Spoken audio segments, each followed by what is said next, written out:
What's the best case of instant karma you've witnessed? During my lunch break at work a few years ago, I ran over to this convenience store that sold a few deli items and also had a lunch of the day special. That day it was spaghetti. I walked into the store and headed to the back to the coolers to grab a drink, and I start walking over to the line that was formed to grab lunch. This older woman, who was talking to a woman not even close to the line, saw me walking and literally strong-armed me to get in front of me. She full-on shoulder-checked me. The cashier saw it, looked at me, and I just shook my head as if to not call her out on it. She gets 2 orders of spaghetti. They come in a styrofoam compartment tray. She walks towards the door, and someone comes in that she knows, so she's saying hi.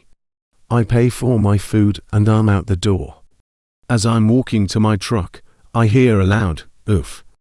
I turn around, and this woman is planked on the ground with spaghetti and meat sauce all over her white shirt. My first car wasn't the greatest vehicle, but I managed to scrape some money together to be able to afford it, and it was something I was proud of being able to have when I was young. I was out driving running errands in an affluent part of the city when I came to a red light, and these 2 dudes around my age in some expensive car that was obviously paid for by their parents, with music blaring through their expensive subs, pull up beside me and are kind of snickering to themselves, taking a few glances at me every now and then. Whatever, it's fine. Eventually, the driver rolls down his window and asks, "Hey, bro, wanna put that trash thing to the test?" and starts revving his engine. I start revving my engine, because I knew they weren't expecting me to do that. The 2 brothers go, "Oh," and start getting fired up. The green light comes, and we both slam on our accelerators, except I cap out at the speed limit. The 2 douchies speed off in a big display and head around the bend. Now the thing about this stretch of road is that there are usually cops set up with speed traps. When I come around the bend, their car is pulled over to the side, with a cop parked right behind them, lights flaring. They did not seem amused by my smile and wave as I passed by them. Not 100% instant karma, but pretty quickly. See, I work for a staffing agency. I'm a recruiter. Pretty small team, and this was actually another recruiter on my team that this happened to. My co-worker was working with this guy who was pretty sharp. He was a programmer. His company was doing layoffs, but he was told he wouldn't be affected. My co-worker contacted him, chatted about the situation, and he said he would be interested in looking around. We just had a new client give us a position to help that fit his background. We lined up an interview pretty quickly. He interviewed and got the position. Great. It was even a little salary bump. Straight direct hire, no contract stuff. He goes in and works his first week. All is great, all smiles. Well, that next Monday shows up, and he isn't there. The company calls us asking where he is, so my co-worker calls him. He answers the phone, and my co-worker asks, "Hey, is everything okay? You call no-showed today over at the company." And the guy proceeds to tell us, "Yeah, I never actually quit my job. I just took a vacation for the week to see if I liked the place. It was okay, but I'll just stay here."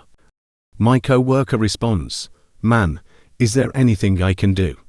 This puts us in a tight spot. This is a brand new customer of ours. Can I do anything? And the guy tells us, "Quite frankly, I don't care what kind of position it puts you in. Nor do I care if they are a new customer. I'm staying, don't call me again," and hangs up the phone. He got laid off the next week. Mine was twofold.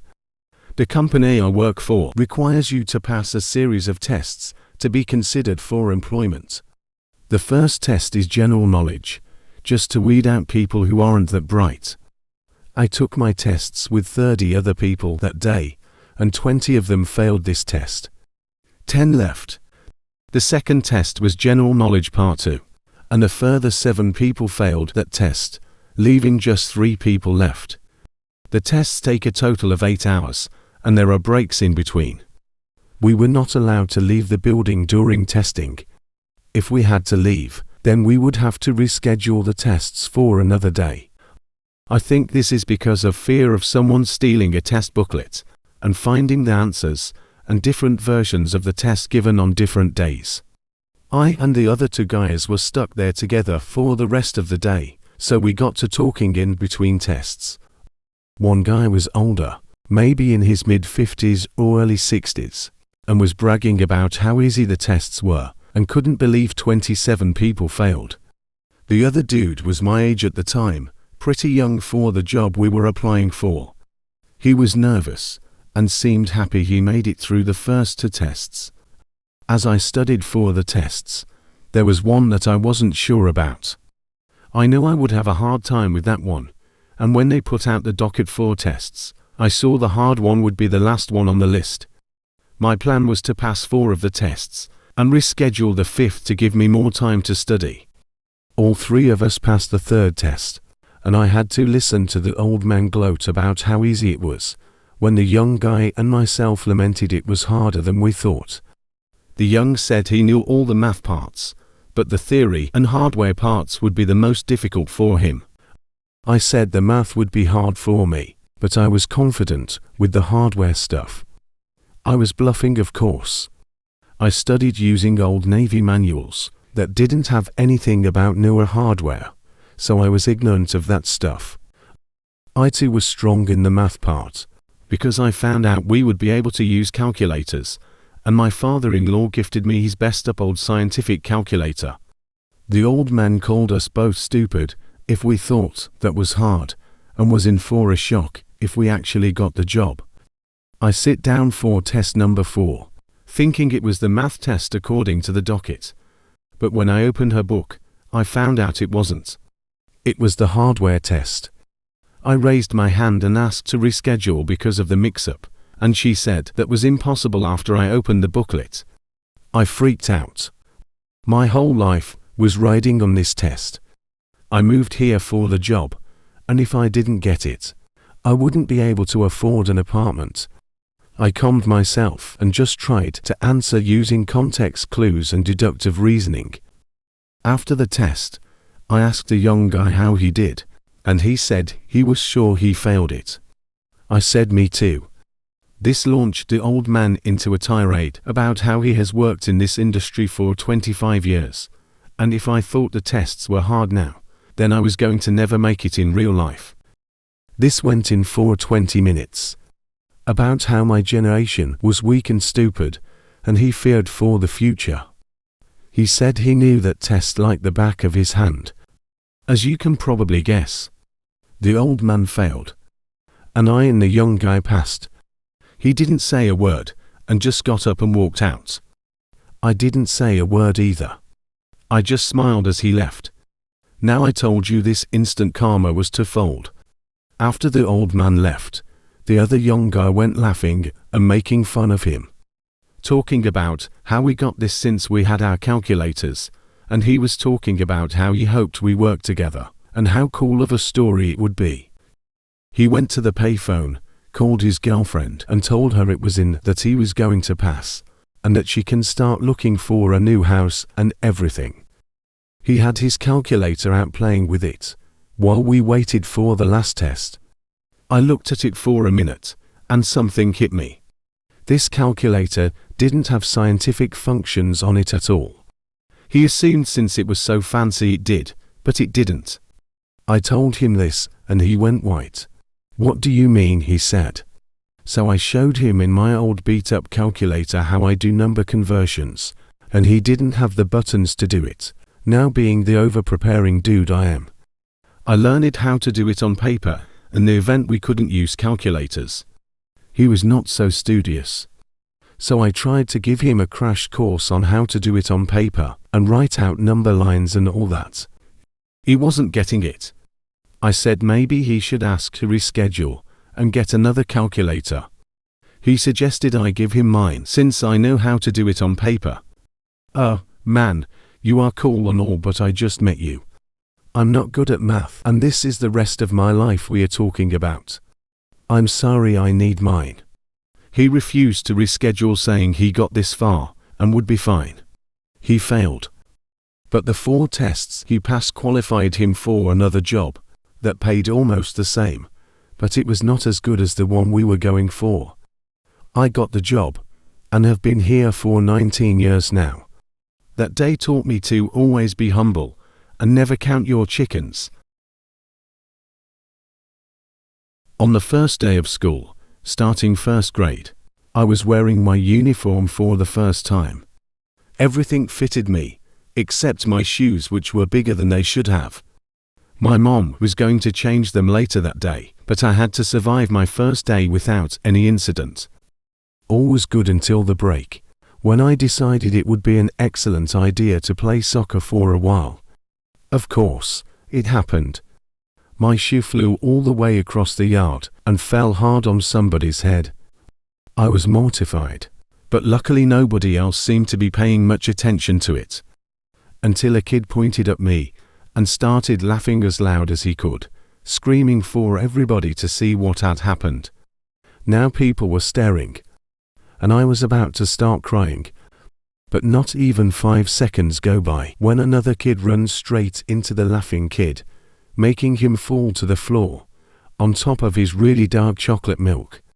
He was a mess, covered from head to toe in milk, and since people were already looking in his direction, everybody laughed at him. Nobody noticed me picking up my shoe and then running to the bathroom. Karma, weird accident, I don't know, but everybody remembered Milk Boy that year. Worked at a convenience store several years ago. This was back before gas pumps were all either card at the pump or prepay. It was about 7 a.m. and the morning rush was on. A suspicious fella pulled up to our farthest away pump and positioned his car so that it was not easily visible from the building. This is a dead giveaway for someone who is going to drive off without paying. My manager and I watched this guy as we are ringing up other customers, and sure enough, when he filled up, he gets in the car and peels out, making a run for the road. He leaves our lot via a small access road that ends at a traffic intersection. Red light. He stops for the light, then decides he needs to get out of Dodge, and guns it again through the red light. When he does, he brakes his drive shaft. Car coasts to a stop right in the middle of the intersection. But wait. There's more. The guy walks back into the store and asks if he can use our phone because his car breaks down. My manager says, "Sure, after you pay for the gas you just stole." Guy gets all indignant. "I didn't steal no gas." Getting more and more agitated and confrontational. Just then 2 police officers walk in. Now, these are 2 lady cops, both in their late 50s, early 60s, that usually are stationed at the local high schools but always stop in for a coffee and a pastry. These ladies are the nicest people you'd ever meet, always with smiles on their faces. As soon as they turn the corner after entering, they see the guy getting into it with my manager. Their demeanor changed in an instant, going from kindly grandmother to "I'm going to kick your teeth in microseconds. They manhandle this guy away from my manager, push him up against the wall, cuff him, and stuff him. You know how you always think to yourself, why is there never a cop around when you need one? This time there was. My old manager was a monster. Belittled people, made a hostile environment, denied anything that would make co-workers happy, while giving himself every comfort, and even denied me a half day to go to my mother's funeral, adding, "Would it be a big deal if you couldn't go?" He finally stepped on his own feet after he wrote up a fictitious counseling statement about someone, and the entire office revolted. The manager wasn't fired like we wanted, but he was relieved. So in comes the new manager. Very well regarded, 20-year Air Force veteran. A humble guy who knew how to handle people. We have our first awkward team meeting. The old manager is bitterly in attendance. As the new manager is giving his nice to meet you speech, he sees the douchebag glaring around the table, trying to intimidate people. He stops talking, pauses for a few seconds, and then says, "You know, when I was in the Air Force, I learned that if you take care of your people, they'll take care of you." He then stared directly at the old manager and said, "And if you don't take care of your people, they'll take care of you." Was out for dinner with my wife and her dad, my father-in-law. He got divorced and remarried, loves those kids more than my wife, and treats my wife awful. So we're at the end of dinner, and my father-in-law offers to pay for the meal. Okay, that's nice. My wife asks to get her leftovers boxed, and she'll take them home. He starts with, "Well, you'll just leave them in the fridge, then they'll just get thrown out, blah blah." I tell him, "Listen, it's not your fridge, leave her alone. She and I live together at this point." He gets all mad, "Don't tell me how to raise my daughter." I reply, "Then don't speak to my wife that way." He literally throws the bill and folder thing at me, and says, "Fine, you pay then," and storms out. Now everyone is pissed. My wife is saying, "Why did you have to start something?" So I pay the bill, and I'm just waiting for the receipt. Like we're waiting 10 minutes here. What the heck is going on? Tensions are rising. Her dad is waiting outside, just building up steam, and ready to blow once we get out there. I ask the waiter, "Can I just get our bill and go?" "Oh no sir, you have to wait for the manager." Turns out they have a contest running where every bill is a winner. Normally you'll win a free drink or appetizer with your next meal. Well, we won the grand prize, a trip to Florida. Whoever pays gets the prize. I feel happy imagining his face when he discovers this. While working for the fire department, on a call for a multi-vehicle rollover accident on the interstate. We got on the interstate one exit away, running into traffic, so we moved over to the emergency lane with lights and sirens. We were about halfway there, and a fancy car pulls in front of us trying to cut through the traffic. He didn't even look. I laid into the air horn and he came to a complete stop, with his middle finger out the window.